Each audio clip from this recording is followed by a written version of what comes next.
गोपी को साधु की सलाह। नंदापुर नामक एक गांव में गोपी नाम का एक लड़का रहता था। वो बहुत कामचोर था। वो हर काम को आसानी से बिना मेहनत के करना चाहता था। मेहनत का काम उसे बहुत मुश्किल लगता था। उसे घूमना फिरना और मस्ती करना बहुत पसंद था। वो हमेशा गांव के बच्चों के साथ फिरता रहता था। उसके माँ बाप उसके लिए बहुत चिंतित थे। वो बस अपने बच्चे को सुधरता देखना चाहते थे। एक दिन उसे गांव में एक साधु मिला। साधु को गोपी के बारे में पता था। उसे सुधरने के लिए उसने उसे एक सलाह दी। तुम बहुत अमीर हो जाओगे अगर तुमने मेरी ये बात मान ली तो। अपने गांव के बाईं तरफ एक आम का पेड़ है। उसके 10 कदम पर अगर तुम खोदना शुरू करोगे तो तुम्हें वहाँ सोने का खजाना मिलेगा।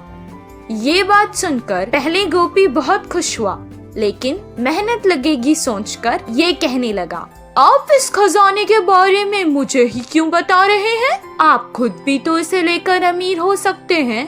हम साधुओं को धन का लालच नहीं है, हम बस लोगों की मदद करते हैं।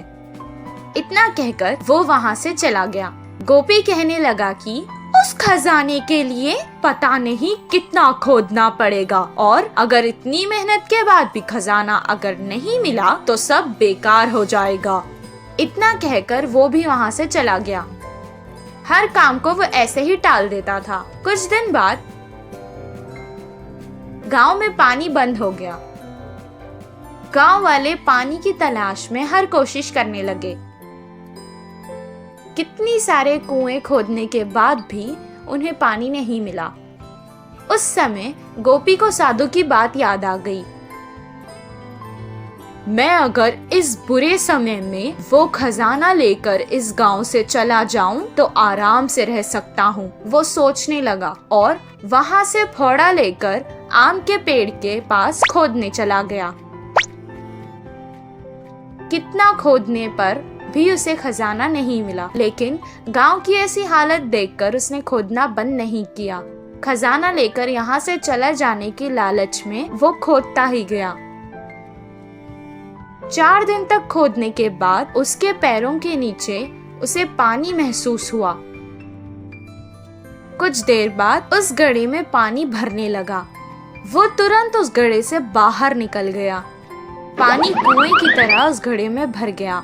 इस बात का पता गांव में लगते ही सारे गांव वाले आकर उस कुएं को देखने लगे। गांव वालों की जान बचाने के लिए सबने उसे कुछ न कुछ उपहार भी दिया। मेहनत के बाद शाबाशी के साथ साथ उसे इनाम में मिला, जिससे वो बहुत खुश हुआ और इस दिन से वो मेहनत के काम करने लगा। गोपी के कुएं से उस गांव की परेशानी भी खत्म हो गई और सब खुशी खुशी रहने लगे।